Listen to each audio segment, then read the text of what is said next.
अस्सलाम वालेकुम नाज़रीन, हाईटेक न्यूज के खबरनामे में आपका खैर मक़दम है। मैं हूं नेहा खान। नजर डालते हैं आज की अहम खबरों पर। कर्नाटक कैश बराए टिकट स्कैम, एक और हिंदुत्व पुजारी को नोटिस हुआ जारी। पुलिस के मुताबिक central city crime branch CCB के खुसूसी विंग जो सनसनीखेज कैश बराए टिकट स्कैम की तहकीकात कर रहा है, उन्होंने एक मारूफ हिंदुत्व लीडर को एक नोटिस जारी किया है कि वो पूछताछ की अथॉरिटी से रुजू करें। इस केस के जिम्मन में पुलिस ने चित्रकुंडापुरा के एक हिंदुत्व कारकुन और अहम पुजारी अभिनव बालासारी और 6 दीगर लोगों को गिरफ्तार कर लिया है।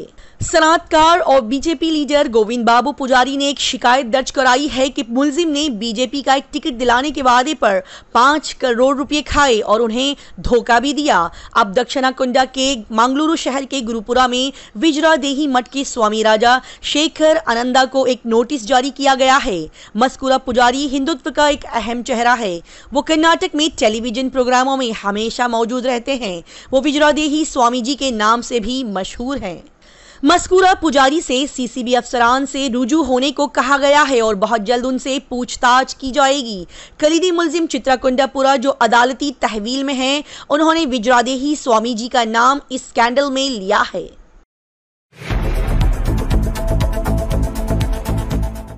अमेरिकी हथियारों से लबरेज पहला तैयारा इसराइल पहुंचा। इसराइली डिफेंस फोर्सेस आईडीएफ ने कहा कि अमेरिकी हथियारों से लबरेज अपना तैयारा जुनूबी इसराइल में उतर गया है। आईडीएफ ने एक्स पर पोस्ट किया कि अमेरिकी हथियार से लदा हुआ पहला तैयारा जुनूबी इसराइल के निवातम हवाई अड्डे पर आज शाम उतरा है। ताहम आईडीएफ ने यह नहीं बताया कि इसे किस किस्म के हथियार या फौजी साजो सामान मिले हैं। जैसे कि इसराइल हमास के साथ जंग कर रहा है, अमेरिकी सदर जो बाइडेन एडमिनिस्ट्रेशन ने इस हफ्ते इसराइल को जंगी साजो सामान की फराहमी की शुरुआत कर दी है। आईडीएफ ने अपनी पोस्ट पर मजीद कहा कि हमारी फौजों के दरमियान ताउन जंग के वक्त इलाकाई सलामती और इस्तेहकाम को यकीनी बनाने का एक अहम हिस्सा होगा। दरअसल इसराइली सदर बेंजामिन नेतन्याहू मंगल के रोज अमेरिकी सदर जो बाइडेन से तीसरी मर्तबा टेलीफोन पर बात की है। गजा हक्काम का इंतबाह, घंटों में बिजली बंद हो जाएगी। गजा में चाहशुंबे के रोज हकाम ने इंतबाह दिया है कि हमास के जेर इख्तियार साहिली इलाके में बरक़ी की सरबराही घंटों में मुकम्मल तौर पर बंद कर दी जाएगी। बुनियादी सहूलतों की फराहमी महदूद हो जाएगी। CNN की खबर है कि 7 अक्टूबर के रोज हमास के हमले के जवाब में इसराइली वजीर दिफा याब ग्लांट ने पीर के रोज गजा के मुकम्मल मुहासरे का हुक्म देते हुए कहा था कि वो बरक़ी, खाने पीने और ईंधन की सरबराही को रोक देंगे। और इस चाहशुंबे की सुबह एक बयान में हमास के जेर कंट्रोल हुकूमत ने कहा कि गजा में बुनियादी खिदमात का इन्हिसार बिजली पर है और रफाई गेट से ईंधन की सरबराही रोकने की वजह से जुज़वी तौर पर इनको जनरेटरों से चलाना मुमकिन नहीं होगा। मस्कुरा यूएन रिलीफ और वर्क्स एजेंसी UNRWA ने यह भी कहा कि इस गजा में खुराक की तकसीम के अपने तमाम 14 मराकज बंद करने पर मजबूर किया गया है और उसके नतीजे में निस्फ मिलियन लोगों को खुराक की अहम इमदाद मिलना बंद हो गई है। शादियों के लिए इलेक्शन की तारीख तब्दील कर दी गई। शादियों की खातिर पोलिंग की तारीख तब्दील कर दी गई है। मरकजी इलेक्शन कमीशन की जानिब से राजस्थान असेंबली इंतखाबात की तारीखों में तब्दीली लाई गई है। इसी सिलसिले में एक बयान जारी करते हुए कहा गया है कि पोलिंग 23 नवंबर के बजाय 25 नवंबर को होगी। क़ब्ल-ए-आज़ी ऐलान कुर्दा शेड्यूल के मुताबिक 23 नवंबर को इंतखाबात होने वाले थे, ताहम उस दिन रियासत भर में बहुत ज्यादा शादियां होने वाली है और इसी के पेश नज़र तमाम पार्टियों ने इलेक्शन कमीशन को मकतूब रवाना किया था, जिसकी वजह से तकरीबन 25 लाख अफराद के पोलिंग से दूर रहने का खदशा था। इसी सूरत हाल को देखते हुए इलेक्शन कमीशन ने राजस्थान असेंबली इंतखाबात की तारीखों में तब्दीली लाई है।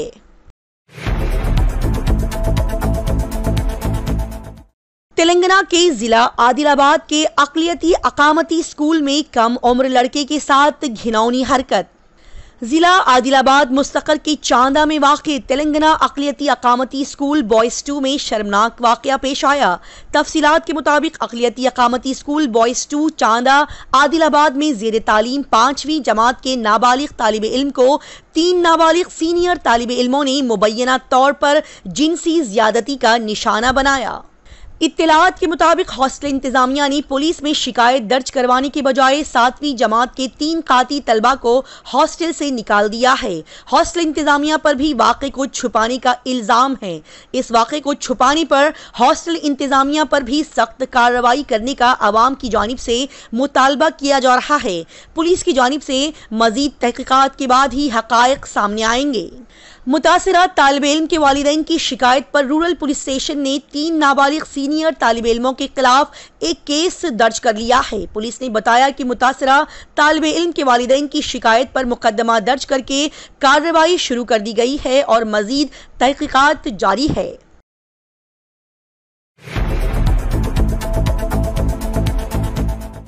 वज़ीर आज़म नरेंद्र मोदी इसराइल की हिमायत में और कांग्रेस फ़लस्तीनियों के साथ।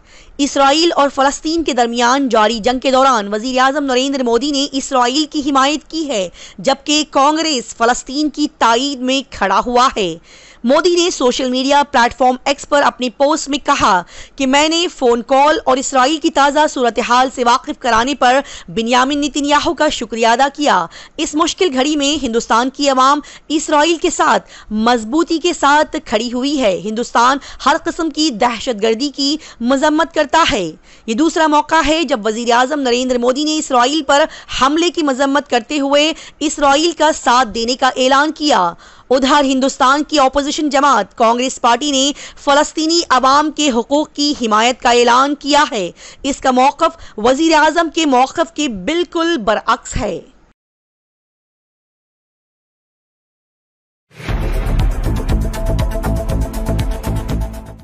कमिश्नर पुलिस हैदराबाद सीवी आनंद समेत बास कलेक्टर्स और दीगर पुलिस ओहदेदारों के अचानक तबादले।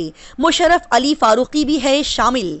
इलेक्शन कमीशन ने रियासत तेलंगाना के कई कलेक्टर्स, कमिश्नर पुलिस और एसपीज के तबादले कर दिए हैं। रंगारेड्डी कलेक्टर हरीश, मेटरचोर कलेक्टर अमवाई कुमार, यादादरी कलेक्टर विनय कृष्ण रेड्डी, निर्मल कलेक्टर वरुण रेड्डी, हैदराबाद के कमिश्नर पुलिस सीवी आनंद, वरंगला केसीपी Ranganath, Nizamabad CP V Satyanarayana, transport secretary commercial tax commissioner TK Sridevi, excise director Musharraf Ali के साथ संगारेड्डी एसपी रमणा कुमार, कामारेड्डी एसपी श्रीनिवास रेड्डी और दूसरे दीगर ओहदेदार भी शामिल हैं।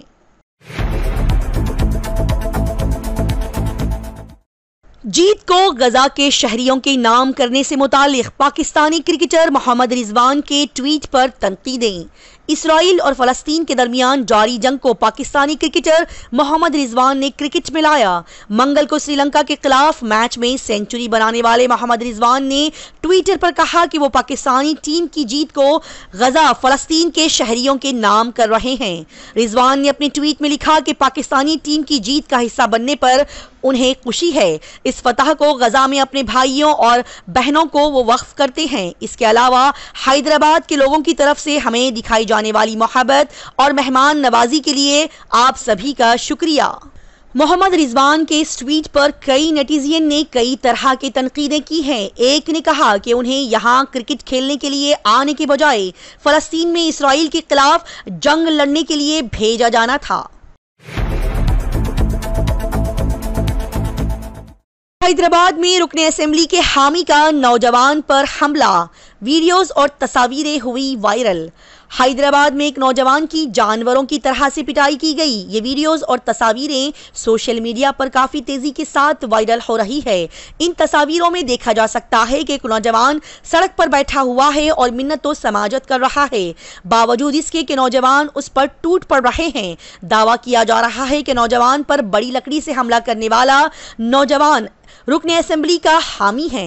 हमला क्यों किया गया, हमले की वजूहात क्या है, इसका फौरी तौर पर पता नहीं चल सका। जख्मी को इलाज के लिए हॉस्पिटल मुंतकिल कर दिया गया है।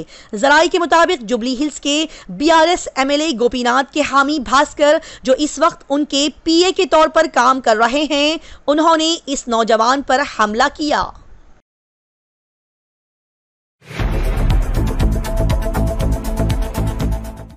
शाहरुख खान की फिल्म जवान हिंदी फिल्मों की सबसे बड़ी और ज्यादा बिजनेस करने वाली फिल्म बन गई। बॉलीवुड बादशाह शाहरुख खान की पठान के बाद जवान भी धूम मचा रही है। शाहरुख खान की फिल्म जवान 7 सितंबर को रिलीज होने के बाद से रिकॉर्ड तोड़ बिजनेस कर रही है। फिल्म ने मुल्क और बैरून मुल्क में धूम मचा रखी है। जवान ने जहां मुकामी मार्केट में 620 करोड़ रुपए से जायद का बिजनेस करके तारीख कायम की है, वहीं आलमी सतह पर इस फिल्म ने 1100 करोड़ रुपए से ज्यादा कमाने वाली पहली हिंदुस्तानी फिल्म होने का रिकॉर्ड भी कायम किया है। इब्तिदाई ट्रेंड रिपोर्ट के मुताबिक जवान ने अपनी रिलीज के 34वें दिन यानी 5वें मंगल को 1 करोड़ रुपए का बिजनेस किया है। उसी के साथ ही फिल्म की 34 दिनों की जुमला कमाई 626 करोड़ रुपए तक पहुंच गई है।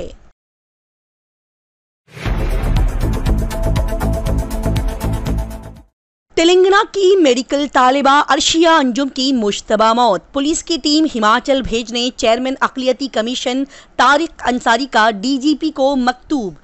चेयरमैन अक़लियती कमीशन तारिक अंसारी ने रियासती डायरेक्टर जनरल ऑफ पुलिस को एक मकतूब तहरीर किया कि नलगुंडा की साकिन अर्शिया अंजुम दुख्तर अशरफुल्ला खान की मुश्तबा मौत के मामले में तहकीकात के लिए पुलिस अहदेदारों की एक सीनियर टीम को हिमाचल प्रदेश भेजे ताकि इस मामले की तहकीकात की जा सके और तफसीली रिपोर्ट पेश की जा सके। डायरेक्टर जनरल ऑफ पुलिस ने डीजीपी ऑफिस के अहदेदार S Vinod Kumar, additional SP women safety wing को कमीशन के दफ्तर से रुजू होने पर उन्हें केस का रिकॉर्ड पेश किया ताकि टीम इस मामले की जांच कर सके। चेयरमैन रियासती अक़लियती कमीशन तारिक अंसारी ने तहकीकात की टीम को मुकर्रर करने पर रियासती डीजीपी से शुक्रिया अदा किया और इस मामले की मुनसिफाना तहकीकात करने और रिपोर्ट पेश करने का उन्हें मशवरा दिया।